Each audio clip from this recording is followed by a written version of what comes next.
Halo para penonton dimanapun kalian berada, selamat datang di channel Dango Inspirasi Uda Joni. Assalamualaikum warahmatullahi wabarakatuh. Alhamdulillahirrahmanirrahim. Kembali kita bersua dalam Dango Inspirasi Channel, sebuah channel yang fokus pada isu-isu pemberdayaan, khususnya pemberdayaan petani baik dalam kerangka teori, kebijakan maupun praktek-praktek di lapangan. Sobat-sobat pemberdayaan semua, hari ini kita akan mendiskusikan tentang ketahanan pangan dan kearifan lokal.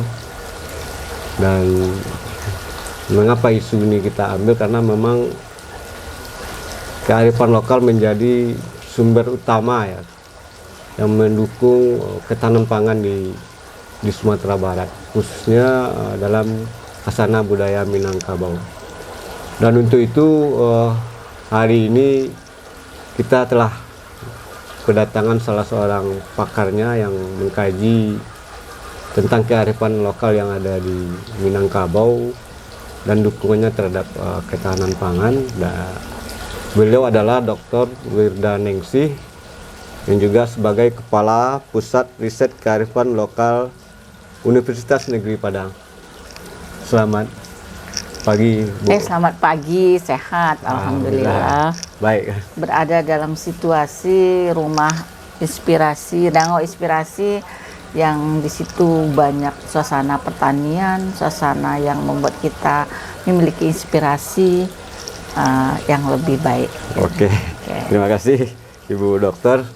Baik Ibu Dokter, seperti yang kita gambarkan tadi bahwa salah satu kekuatan ketahanan pangan Sumatera Barat sejak dahulunya itu kan adalah munculnya kearifan lokal yang muncul dari budaya Minangkabau. Iya. Kita dulu bisa mengenal dulu ada rangkiang misalnya. Itu salah satu contoh bentuk kegiatan-kegiatan yang muncul dari budaya Minangkabau itu bagaimana mendukung ketahanan pangan. Itu baru dari sisi bagaimana kita mempertahankan hasil panen kan untuk kebutuhan yang masuk. Belum lagi dari sistem budidaya. Nah, ini akan kita gali nanti. Bisa enggak Ibu gambarkan seperti apa ini kearifan lokal dalam mendukung ketahanan pangan ini? Iya. Terima kasih Pak Yos. Nah, sebenarnya mulainya isu kearifan lokal ketahanan pangan ini kan mulainya ketika peristiwa Covid dulu kan. Peristiwa Covid kita mulai banyak di rumah. Kita harus stay at home di rumah, kita tidak harus banyak berada di luar rumah karena menghindari dari virus-virus COVID yang ada. Sehingganya kita harus berpikir bagaimana kemandirian di dalam rumah tangga itu sendiri. Nah, ketika kita gali, maka muncul orang berpikir bagaimana sih ketahanan pangan di dalam suku-suku bangsa yang ada di Indonesia. Maka waktu itu gerakan lumbung padi gitu kan muncul di pemerintah kota, kayak ada Kota Bukit Tinggi, ada beberapa daerah juga di Kota Bandung gitu, gerakan lumbung padi dan sebagainya untuk menyelesaikan masalah-masalah paceklik yang ada di zaman Covid gitu. Sebenarnya ketika itu muncullah kami dari pusat riset untuk menggali apa sih kearifan-kearifan lokal ketahanan pangan di dalam suku-suku bangsa yang ada di Indonesia gitu. Sebenarnya itu kaya, yang sebenarnya itu kan nilai-nilai hidup, nilai-nilai prinsip hidup yang sebenarnya itu yang menjadi landasan kita untuk berperilaku gitu. Nah, pada prinsipnya setiap di Indonesia tuh daerah tuh punya kearifan-kearifan lokal bagaimana menyelesaikan masalah ketika ada paceklik, menyelesaikan masalah memenuhi kebutuhan keluarga secara mandiri, itu punya kita gitu. Kalau di sistem pertanian, bagaimana kita memang daerah pertanian siap dengan kondisi-kondisi yang ada. Nah, kita mulai misalnya kita sebenarnya konsep di rumah gadang itu, rumah gadang itu konsepnya bahwa serumah gadang yang ideal itu kalau yang di dalamnya itu kan ada lagi prinsipnya musyawarah mufakat, bahwa ada keluarga banyak di situ yang dipikirkan gitu. Nah, kemudian di dalam memenuhi kebutuhan keluarga itu sangat mandiri. Sebuah rumah gadang itu harus ada, misalnya sekitar rumah gadang itu ada warung hidup, misalnya semacam kalau bahasa kita tuh warung hidup gitu. Ada misalnya ya kebutuhan pokok misalnya ada nanam jagung, nanam cabai, nanam terung, nanam dan sebagainya. Sehingga kalau memenuhi kebutuhan itu kita cepat memenuhi kebutuhan keluarga gitu. Kemudian ada dari sisi lagi apotek hidup. Nah zaman itu kan harus ada, maksudnya kebutuhan-kebutuhan untuk sakit-sakit yang mendadak. Makanya kan waktu COVID itu kan orang gerakan menanam jahe, kan ada gitu kan, gerakan menanam tanaman-tanaman supaya tidak, kalau pergi ke rumah sakit takut, karena orang zaman COVID, karena zaman kalau ke rumah sakit malah tambah bahaya. Maka salah satu untuk meringankan beban keluarga, beban kita itu adalah pengobatan tradisional yang sebenarnya sangat ampuh gitu. Kalau kita batuk gitu, anak kita ambil jahe dicampur dengan gula merah gitu. Atau sakit perut gitu, sakit perut apa yang digunakan, bawang merah. Kemudian atau panas diambil daun jarak gitu, diapakan ke badan, itu dingin. Jadi kearifan pengobatan itu bagian dari rumah gadang, itu kan bagian dari ketahanan pangan keluarga. Kita tidak perlu repot-repot pergi keluar, tapi kita bisa menyelesaikan masalah yang ringan di dalam keluarga gitu. Nah, misalnya kena luka, ambil daun sirih. Kalau anak-anak kita mimisan, dia daun sirih pun langsung cepat itu sembuh gitu. Jadi sebenarnya konsep rumah itu ada kebutuhan pokok, ada kebutuhan pengobatan, dan kemudian ada juga misalnya kebutuhan, tidak hanya kebutuhan dari kebutuhan juga binatang, ada kolam di belakang dari rumah itu juga disediakan untuk memenuhi kebutuhan hewani kita gitu, ayam peliharaan dan sebagainya, itu kan rumah. Nah itu idealnya bagi orang Minangkabau, sebuahnya rumah. Sama dengan Dangau Inspirasi, ada dangau, ada apotek hidupnya, ada kebutuhan sehari-harinya, ada ikannya untuk kita memenuhi kebutuhan. Kemudian ada pohon-pohon buah-buahan yang siap memenuhi kebutuhan kita gitu. Nah sisi lain ada jauh di sana, agak beberapa jarak gitu, ada sawah, ada padang peguburan gitu kan. Kemudian sawah pun dilakukan tidak secara pribadi gitu, ke sawah pun digunakan untuk dikerjakan secara bersama, dilakukan secara gotong royong. Nah sistem itu yang banyak itu. Sistem kearifan lokal untuk mendukung ketahanan pangan ini muncul dari suatu komunitas yang Ibu sebut tadi sebagai sebuah rumah gadang. Iya, rumah gadang. Prinsip-prinsip apa saja itu yang muncul dalam sistem komunitas rumah gadang itu dalam pembangunan ketahanan pangannya? Pertama, yang sangat itu adalah sistem pertama yang prinsipnya satu. Prinsipnya itu kemandirian. Kemandirian bahwa kebutuhan pokok kita itu kita harus penuhi dengan secara mandiri, yang tidak tergantung kepada dunia luar, orang tidak menjajah kita mampu memenuhi kebutuhan kita sendiri. Yang kedua, masalah-masalah yang harus diselesaikan itu dilakukan secara kerjasama. Sawah itu dilakukan secara kerjasama. Kalau terkenal tradisi lelong gitu, tradisi menyabi bersama, tradisi menyabi menyawah bersama, itu kan dilakukan supaya saling tolong menolong dan sebagainya. Yang menarik lagi, memang nilainya itu misalnya kalau sudah padi dipanen, itu kan di orang Minang itu kan ada 3 rangkiang gitu. Ada 3 rangkiang.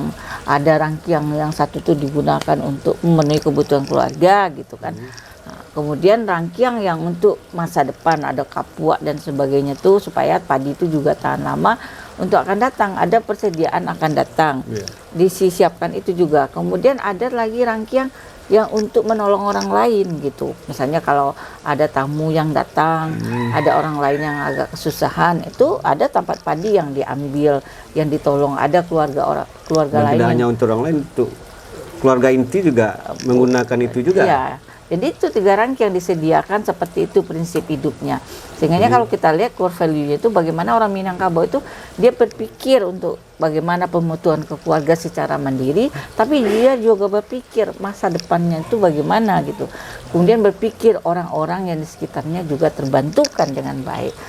Bagus betul itu prinsip itu kita terapkan bahwa kita itu ada nilai-nilai penting, nilai-nilai kearifan di dalam masyarakat. Walaupun kalau ada pertanyaan rumah gadang tidak ada lagi Bu Wir, ya memang nggak ada, tapi kan yang kita ambil kan nilainya, nilai-nilai sisi-sisi nilai landasan hidup mereka. Jadi nilainya tadi ada kemandirian, ada kerjasama, kemudian memikir masa ke depan, memikirkan orang banyak. Itu yang menjadi nilai-nilai utama dari kearifan lokal yang muncul waktu dulu didekatkan dengan ketahanan pangan dengan keluarga. ketahanan pangan. Nah, kalau di sistem budidaya pertaniannya seperti apa yang Ibu lihat? Kalau sistem kalau yang menarik di sistem pertanian itu, orang Minang tuh sistem prinsipnya kan musyawarah mufakat. Iya. Jadi kalau menyelesaikan masalah di orang Minangkabau itu kan tidak ada sistem otoriter, ada musyawarah mufakat. Yang berkuasa itu adalah mufakat. Jadi kalau di orang Minangkabau itu sistem persawahan itu kan diselesaikan lewat di Dangau itu kan ada tempat Ini duduk ada bersama. ada tanah pusaka kan. Pusaka tinggi. Dan nanti Pusaka kan tinggi. bagaimana menyelesaikannya kan ada musyawarah mufakat yang dilakukan. Apakah tanah pusaka ini dilakukan cara memakainya pergiliran atau di bergiliran atau dipahkan dulu lalu dibagikan bersama, ya kesepakatan bersama apa yang dia harus lakukan dengan sawah kita yang luas itu gitu. Maka kita lihat sawah-sawah di Minangkabau itu walaupun yang sudah ada terjual tapi masih beningan dari daerah lain masih terjaga, Relatif ya, relatif. Kalau Bu Win mencari pusaka tinggi itu masih banyak juga yang Masih terjaga. banyak. Malah kalau kita masuk pembangunan ke daerah yang identitas pusaka tingginya itu masih tinggi, itu perlu pendekatan sosial budaya. Misalnya mau jalan tol nih, mau jalan tol, kalau ada di situ pusaka tinggi dan situ perlu itu pendekatan sosial budaya. Nggak bisa kita pendekatan saya mau beli harganya segini, nggak bisa. Tapi di sisi lain kan sering juga dianggap orang ini akan menghambat pembangunan juga karena begitu susahnya. Nggak begitu susah kalau kita dapat caranya. Sebenarnya orang Minangkabau itu bukan, kalau kita tahu, makanya mengerti sosial budaya orang gitu. Kan kalau di dalam sebuah pembangunan itu pendekatan sosial budaya masyarakat. Ketika kita kayak ilmu psikologi, kalau kita ngerti orang, dapat kita mendekati dia. Kalau ngerti kita sosial budaya orang, dapat kita masuk. Karena kita nggak ngerti sosial budaya orang, kita masuk bentrok. Makanya pahamin dulu sosial budaya mereka. Nah, jadi kadang-kadang kan di dalam sebuah pembangunan itu kan partisipatif masyarakat. Tapi partisipasi masyarakat itu ada cara lagi melihat sosial budaya masyarakat setempat. Apa sih sistem nilai utama mereka? Sehingga nggak bentrok kita dengan nilai utamanya. Misalnya kalau misalnya kita mau jalan tol, ingin apa? Ya lakukan pendekatan kepada siapa yang menjadi penghulunya di situ, bagaimana kehidupan bundukan dan sebagainya. Lalu serahkan mereka untuk merembukan. Ketika itu ada perembukan, itu akan mudah gitu. Dan orang Minang itu sudah punya prinsip kalau untuk kepentingan bersama itu sudah menjadi prinsip hidup. Seperti apa tadi namanya tuh yang rangkiang itu.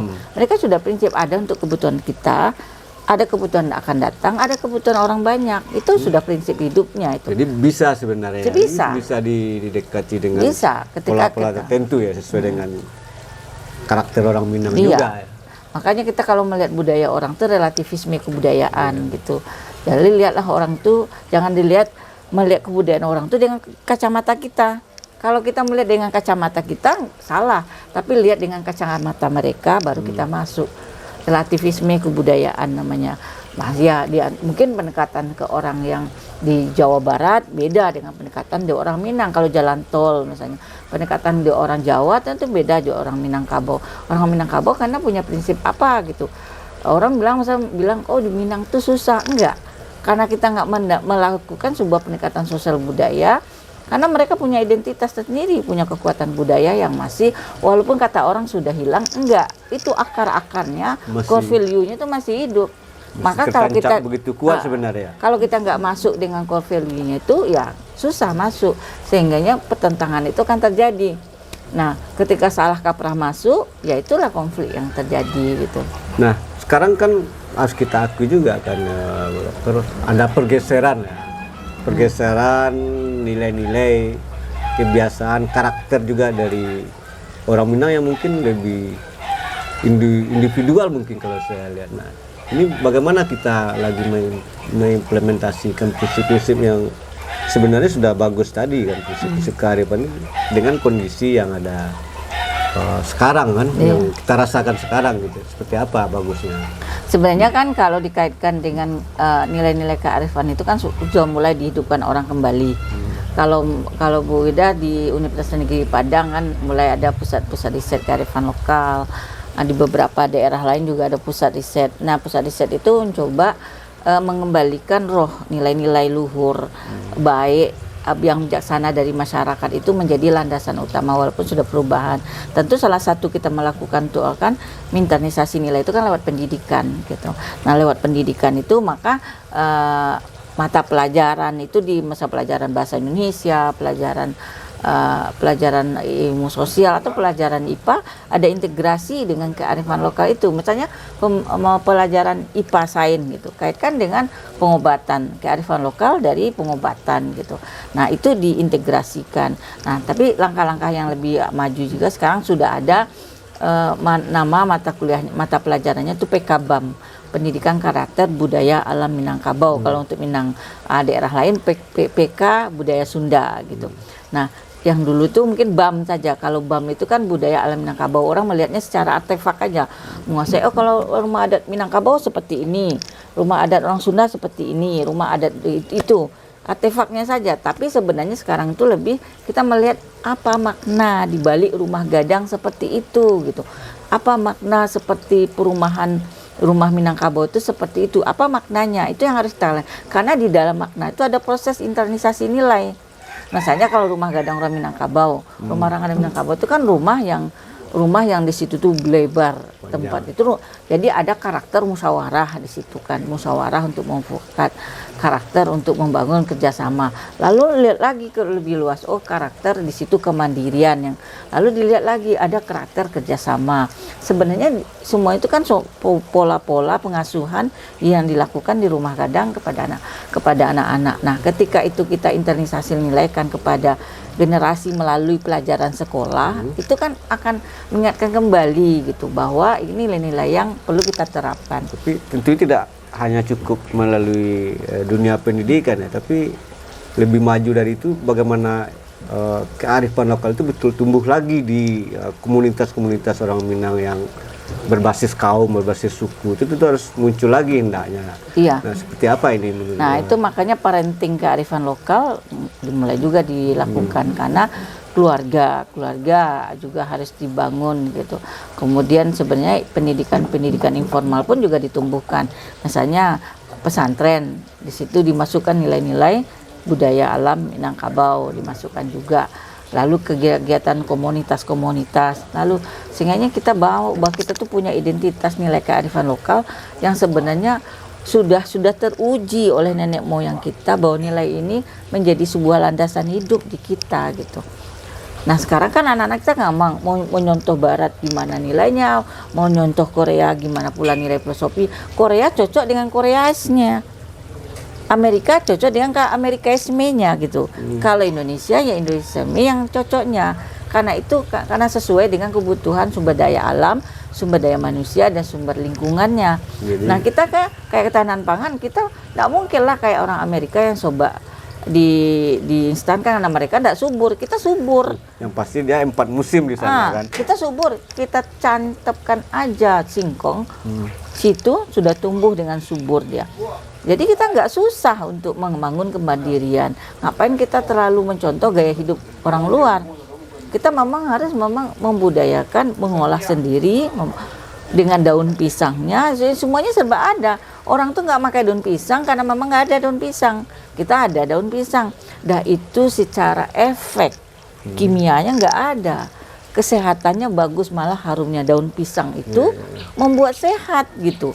Nah kita itu sudah punya, jadi kita tuh gaya pola hidup kita sesuai dengan apa yang menjadi rahmat yang diberikan oleh Allah ke daerahnya kita.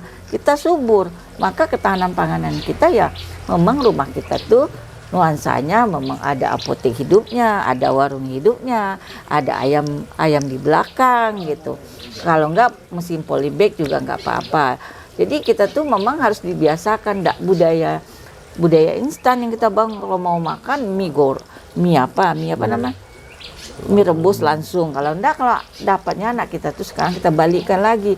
Oh mau bikin makanan sesuatu, tarik daun singkong, ambil dari lahan yang ada ya. Lambah yang ada, bikinlah, kocok lah, bikin sehingganya bikin sesuatu yang enak. Punya ayam ada telur, lalu diambil daun bawang, kocok diolah, makan enak kan, kayak pizza ala kita bikin kan, bukan pizza ala mereka ada sosis yang apa, tapi pizzanya kita. Nah itu yang sebenarnya kalau dididik anak kita sekarang, mampu mandiri di dalam rumah sendiri gitu, mampu mandiri di lingkungan sendiri. Nah kita kan hari ini kan tidak mandiri di lingkungan kita sendiri, kita lebih suka ya ketergantungan pinjam ke luar, lalu ketergantungan dengan daerah orang Justru yang luar. muncul kadang-kadang setiap kali kita panen, hasil panen itu dijual semua. Dijual langsung. Harus berpikir sebagai orang Tidak Minang. seperti yang lama lagi gitu. Ya harusnya prinsipnya adalah ada yang dijual, ada yang di kita, ada yang untuk makan datang, dan ada untuk di dana sosialnya gitu. Prinsipnya itu. Kalau sudah dijual nanti kita sudah habis uangnya, namanya uang habis, nanti kita ke belakangnya. Nah prinsip tanah pun juga kita kan bagus, menjual tanah pun dari beberapa survei yang ditemukan itu tanahnya kita itu termasuk tanah yang masih terjaga, nggak mudah terjual. Bandingkan dengan daerah Jawa Barat, misalnya daerah-daerah lain yang ada mudah orang membeli tanah. Kalau di Minangkabau susah beli tanah karena sehingga tanah itu terjaga dengan baik. Dan itu bagus benar untuk ketahanan sosial orang Minang. Iya. Dengan prinsip-prinsip yang susah atau lebih payah mendapatkan mengalih. Iya. Gunakan tanah ini semua bagus untuk ketahanan Pangan sosial, kita. ketahanan pangan Kalau kita. kita udah jual, misalnya kita udah jual tanah kita untuk pembangunan perumahan gitu, lalu kita nggak punya sumber penghasilan hidup kan kasusnya kan ada. Ketika tanah itu terjual, padahal itu kan landasan hidup kita. Dulu punya kolam, kan banyak tuh kita temukan di daerah-daerah lain kan. Misalnya kita pembangunan, ini ada sebuah sawah, ada tabe lah istilahnya untuk kehidupan. Karena ingin punya uang, kita jual. Dijual, uang kita dapat banyak, ya namanya uang untuk beli apa-apa saja habis. Sebentar aja habis ya. Tapi sumber kehidupan kita kan hilang. Sumber kehidupan hilang. Tabe yang dulu bisa menghasilkan tidak ada. Pertanian yang sudah dulu menghasilkan nggak ada. Punya uang, tapi akhirnya kalau kita lihat mereka kan menjanjikan, misalnya nanti kalau pembangunan rumah sakit di sini, orang-orang di sini dijadikan direkrut gitu. Tapi nyatanya kan banyak kejadian. Rumah sakit sudah dibangun, tanah kita sudah terjual, yang katanya untuk merekrut kita, apa yang direkrut? Yang direkrut adalah dokter yang profesional. Kita nggak ada yang menghasilkan dokter.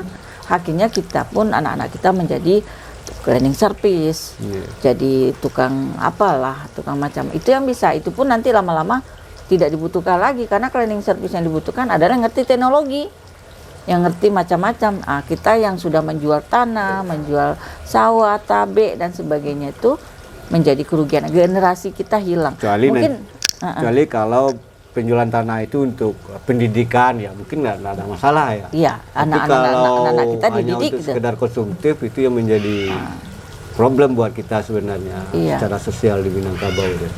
Ya, anak-anak kita sekolah, anak kita dididik untuk menjadi lebih produktif. Dan itu juga menjadi prinsip orang Minang juga ya, ketika menjual harta pusakanya ya. Iya, untuk apa? Untuk kepentingan bersamakah?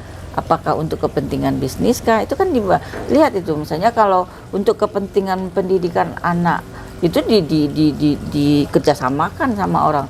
Ada anak kita yang mau sekolah tinggi gitu kan, ada kebiasaan tuh. Zaman-zaman dahulu kalau ada anak sekolah kita mau di ITB atau beri iuran bersama, dia ambil dari hasil tanah pusaka tinggi, pergilah Waang ke kampung Marantau, ini pitih untuk Marantau biar sekolah, nanti sukses dan lupa jo anak kemanakan. Nah seperti itu, nggak ada cara alternatif. Kalau keluarga inti nggak bisa, keluarga luas membantu. Keluarga luas kalau nggak punya, ada tanah pusaka tinggi yang untuk membantu kepentingan-kepentingan bersama. Kan salah satu poin yang penting itu kan merantau itu juga di rata-rata dimodali dari tanah pusaka tinggi gitu. Ya, terima kasih Bu Dokter.